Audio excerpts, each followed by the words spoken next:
Formando Cristo no Crente. TV Grácia Internacional apresenta as palavras inefáveis de Deus, o Evangelho da Graça, nos lábios de Jesus Cristo, homem. Abba, Pai. O tema é a Igreja Protestante, filha do Evangelho, da circuncisão. Eles não são filhos do verdadeiro Evangelho, mas da circuncisão. Gálatas 3,13. Vamos começar com esse versículo. Cristo nos resgatou da maldição da lei, fazendo-se maldição por nós, pois está escrito: maldito todo aquele que for pendurado no madeiro. Cristo nos redimiu de quê? Da maldição de quê? E o que é a circuncisão? É voltar para a lei, voltar para os pobres rudimentos. E eles não percebem isso porque eles não sabem como dividir os 11 apóstolos de Paulo. Eles acham que Paulo e os outros apóstolos são um grupo unido. Mas temos evidências de que os inimigos de Paulo eram os apóstolos, como já aprendemos com as evidências escritas. Agora vamos ensinar alguns erros e depois passar para outros e seguir adiante. Mas o primeiro que vamos analisar é o seguinte: eles acreditam no batismo em água.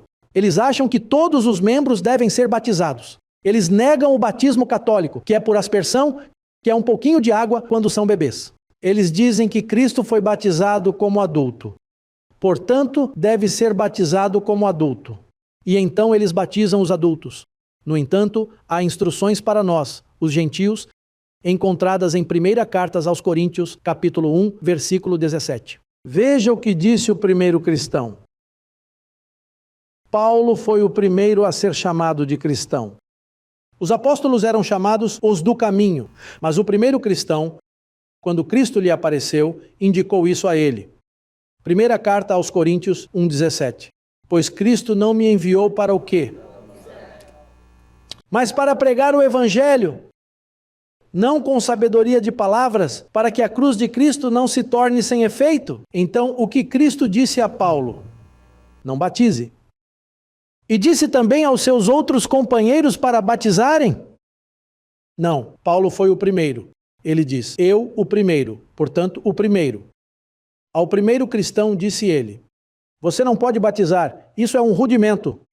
Portanto, os protestantes, os pentecostais, quase todos os grupos cristãos batizam os crentes. Até mesmo grupos satânicos batizam, as testemunhas de Jeová batizam, os mormons batizam. Todos eles estão cortados no mesmo formato. Agora, uma pessoa na graça não é batizada na água porque ela está fermentando a massa.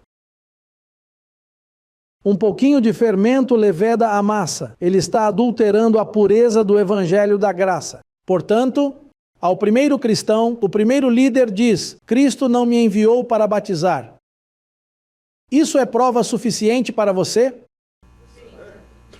Sim, em Hebreus 6:1, para aqueles que estão ouvindo, para que possam ver depois, diz: deixando já os rudimentos da doutrina de Cristo, a doutrina dos batismos. E é bom que você ouça isso. Você sabe quantas pessoas se sentem culpadas porque sua mãe não as batizou quando eram pequenas? Houve um divórcio em que os filhos se foram com a tia e a tia não acreditava nisso. E então, quando lhes perguntaram: eles são batizados? Não, não. Ah, pai, eles não são batizados. Me lembro que minha mãe me dizia: olha, filho, você tem que se batizar. Mas você tinha que aprender um montão de ritos da primeira comunhão. Então eu, por não querer me meter nessa confusão, também não fui batizado. E foi uma coisa atrás da outra. E eu não queria fazer isso. Mas então, se você morre assim, imagine só. Mas o que isso faz? O que o batismo faz? O batismo remove o pecado original. Bem, se ele removesse o pecado original, não haveria prisões, porque todos os prisioneiros foram batizados e nada foi tirado deles. Enfim, isso é uma mentira disfarçada. Eles são tão grandes, não são?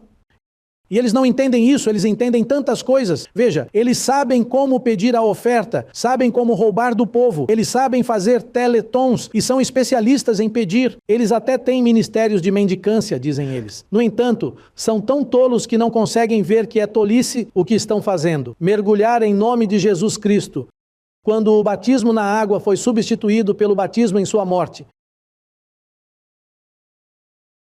Romanos capítulo 6, versículo 3. Diz, sabendo que nós que fomos batizados em Cristo, fomos batizados na sua morte e não em água. Os batistas, com quem trabalhei por cerca de 7 anos, usam Romanos 6,3 para dizer que o batismo na água é isso. E qualquer pessoa que estuda a graça percebe que não deveria ser assim. Portanto, já jogamos um rudimento no chão.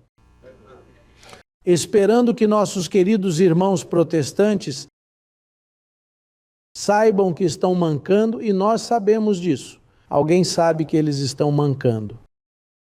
São coxos, sagrada comunhão. Vamos ler 1 Coríntios 5, versículo 7.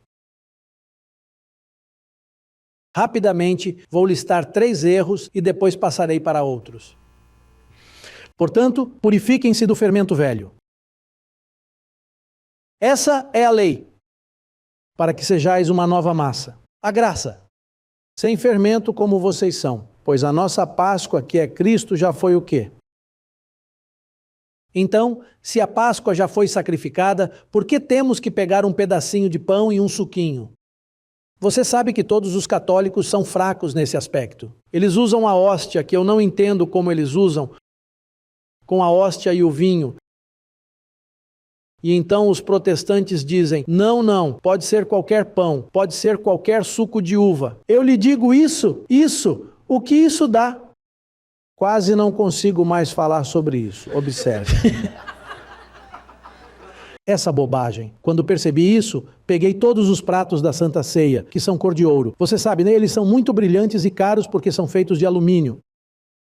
Mas são dourados ou prateados. E quando descobri, como o alumínio se esmaga. Eu me levantei assim e coloquei todos no lixo. É isso que isso merece. Atos, capítulo 2, versículos 37 e 38. Pedro estava pregando, e vocês sabem que Pedro é o chefe que transtorna casas inteiras. O líder da circuncisão que transtorna casas inteiras para obter ganhos desonestos. Então, depois que Pedro pregou, veja o que ele diz. Ouvindo isso, ou seja, a mensagem de Pedro, que Pedro disse que eles mataram o Messias e o Messias disse, ninguém tira a minha vida, eu a dou. Mas Pedro colocou a culpa neles para que buscassem o arrependimento. Lembre-se de que Cristo disse, ninguém tira a minha vida, é porque eu tenho poder. Eu a coloco porque tenho poder para devolvê-la e para tirá-la. Mas então ele se aproveitou disso e disse a eles, vocês mataram ao justo. Eu? Sim, você. Porque é isso que os protestantes dizem por aí. Você o matou, ele morreu por você, você é culpado. Se alguém me dissesse isso, eu correria para a frente e diria, Senhor, perdoe-me. E isso é uma mentira, você não matou ninguém, você nem estava lá. E hoje estão colocando a culpa em você. Ouça, e ao ouvir isso, essa frase. Compungiram-se em seu coração. Quem não ficaria com o coração partido? E eles disseram a quem? Imagine que personagem, Pedro, o perverso. Esse é o homem mais perverso de toda a Bíblia. E esses protestantes ainda o chamam de meu apóstolo Pedro. Como você vai honrar um homem como esse? Diz, e perguntaram a Pedro e aos outros apóstolos, viram que estão todos juntos ali? Homens irmãos, que faremos? Ele lhe respondeu assim, disse-lhes Pedro, arrependei-vos. E cada um de vós seja batizado em nome de Jesus Cristo, para perdão.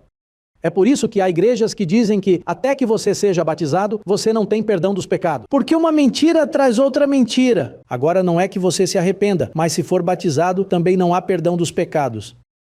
Para perdão dos pecados. E recebereis o dom do Espírito Santo. Então, a partir daqui, eles recebem o dom do Espírito Santo, que para eles é falar em línguas. E então, eles também entendem que você deve se arrepender. Agora, Paulo diz muito claramente, Vejamos o que ele diz, nosso apóstolo. O apóstolo que estamos honrando, o apóstolo da verdade. Preste atenção nisso e ame a verdade. Defenda a verdade.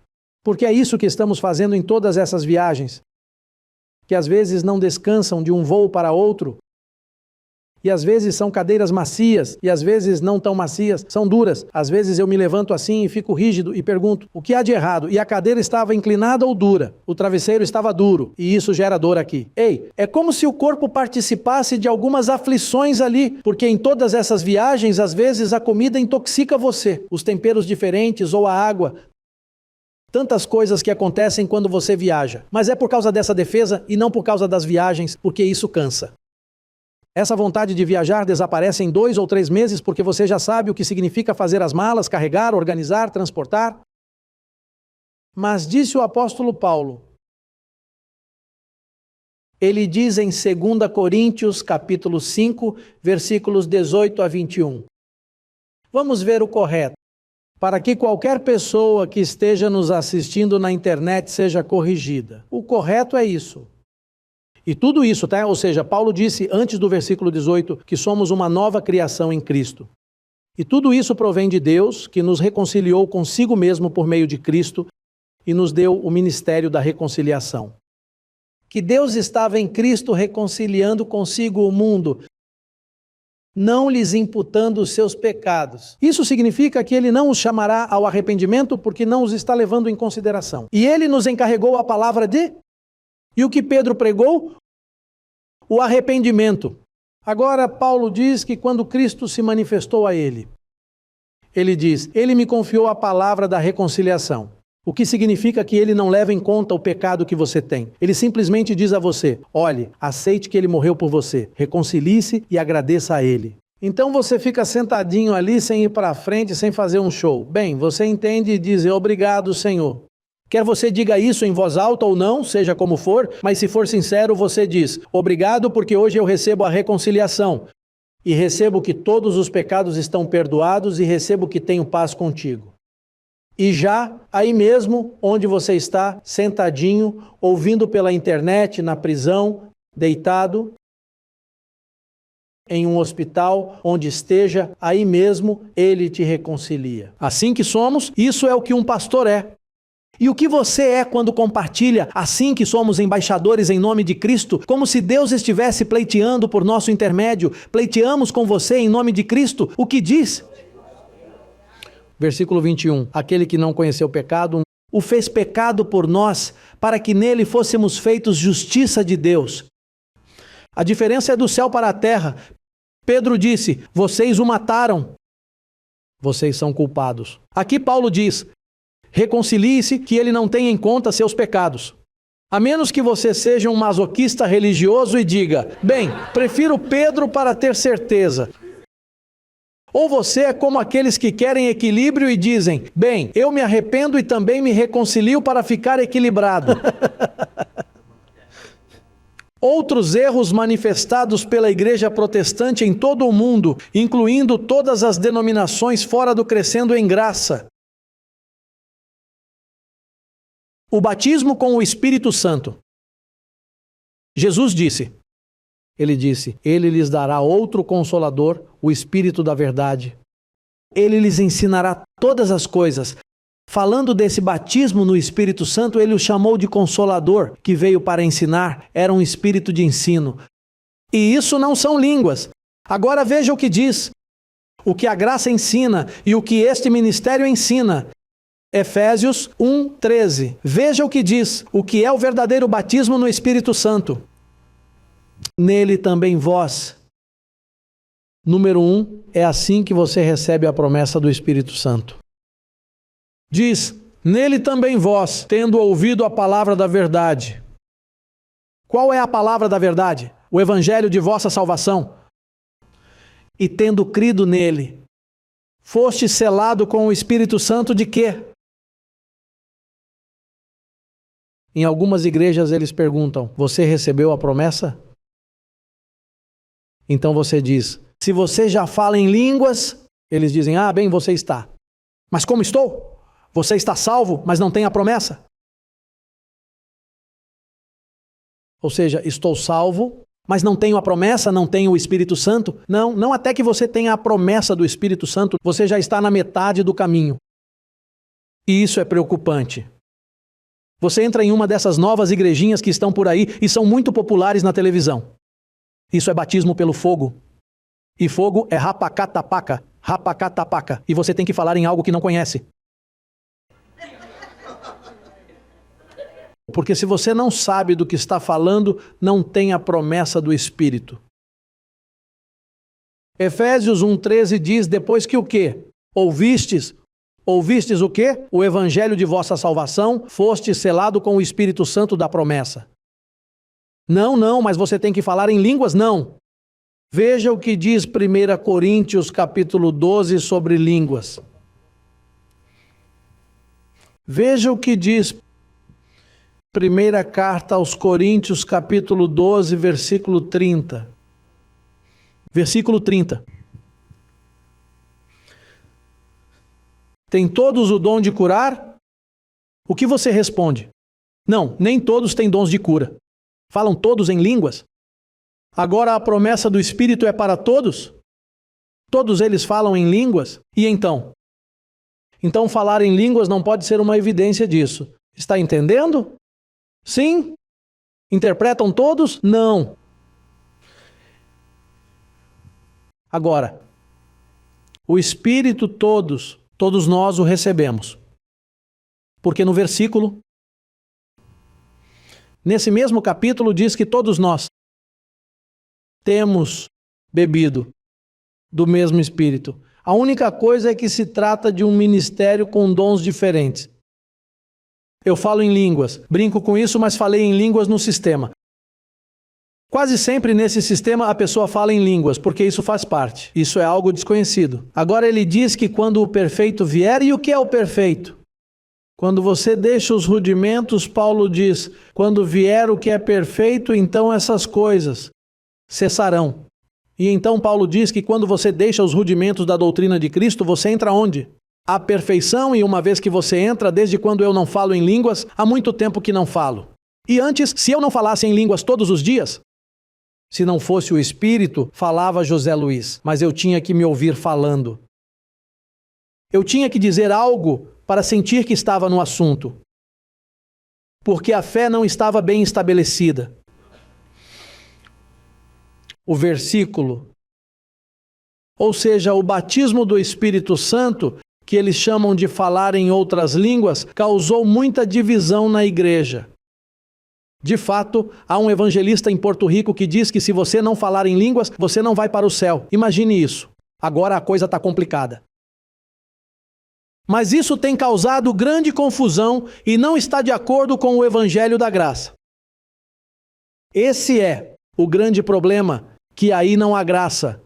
Esses são rudimentos. Essas são as raízes da mesma mentira de Roma. Os protestantes são o mesmo cachorro, com coleira diferente. Os protestantes e os católicos são o mesmo cachorro. Não serve diante desse livro que está aqui. Eles não podem, eles não têm nenhuma evidência e eles sabem disso. E mais ainda quando me ouvem. Eles sabem e dizem, esse homem está dizendo a verdade, não podemos mexer com ele. Por que você acha que todos esses pastores de Miami estão em silêncio e não ousam nos confrontar? Pergunte-se por que eles não nos confrontam. Nós podemos confrontá-los, mas eles não podem nos confrontar, eles tremem. Eles dizem, o que vamos dizer a eles? Aquele homem abre a boca e abre a Bíblia. Com o que vamos nos defender? Se todos eles estão com a primeira manifestação de Jesus Cristo, eles estão com Jesus de Nazaré, não com aquele que passou pela cruz, e muito menos comigo. Eu sou o mediador de um novo pacto. O que explica?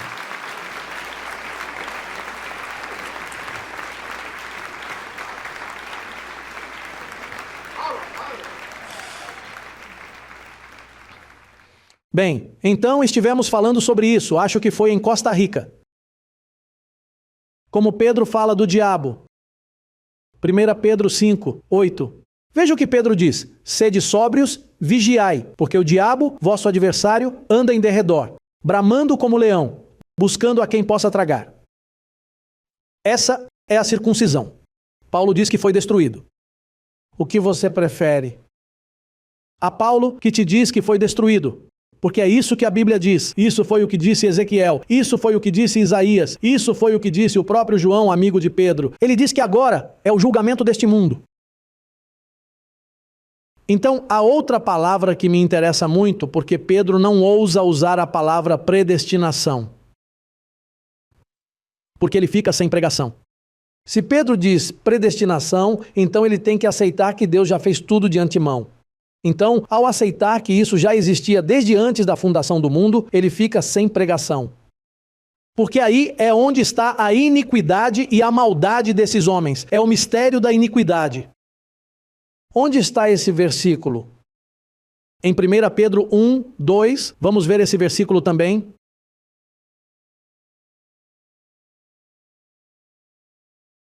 Veja como diz: escolhidos segundo a presciência. Não diz de acordo com a predestinação. Está vendo isso? Essas são coisas que as pessoas lá fora não veem. Se você conversar com as pessoas do sistema sobre isso, elas não o entenderão. Eles dirão: do que você está falando? Sim, o que eles sabem dizer é glória a Deus, aleluia, e eles pegam 2 ou 3 versículos seguidos e falam sobre o diabo e que Cristo está chegando. Eles não sabem. Esses são versículos-chave que você precisa entender, porque isso é circuncisão. Diz: escolhido segundo a presciência de Deus Pai, em santificação do Espírito, para obedecerem e serem aspergidos com o sangue de Jesus Cristo. E então ele diz: graça e paz vos sejam multiplicadas. Ele se atreve a colocar graça. Graça e paz vos sejam multiplicadas. Mas isso não é verdade, porque Paulo já ensinava a graça. Então ele teve que usar uma linguagem para que os crentes daquela época dissessem: esse homem está na graça. Mas então ele viola o princípio ao usar presciência. A presciência significa que Deus coloca você para escolher. E então Deus já sabe que você vai dizer sim, mas se você disser não, então o plano de Deus não funciona. E conhecendo nossa carne, ele diz que não há ninguém bom, não há ninguém justo, não há ninguém que busque a Deus. Ele quer dizer que o plano de Deus não funcionaria de forma alguma porque todos nós dissemos não. Ele escolheu você, não foi você quem escolheu a ele. E te escolheu antes de você nascer. Por escolha, mas presciência parece ser uma palavra sábia. Ei, esse Pedro fala profundamente, ele diz presciência. Mas o que ele faz é negar a predestinação, e a predestinação é diferente. Predestinação significa que ele já decidiu seu destino por você.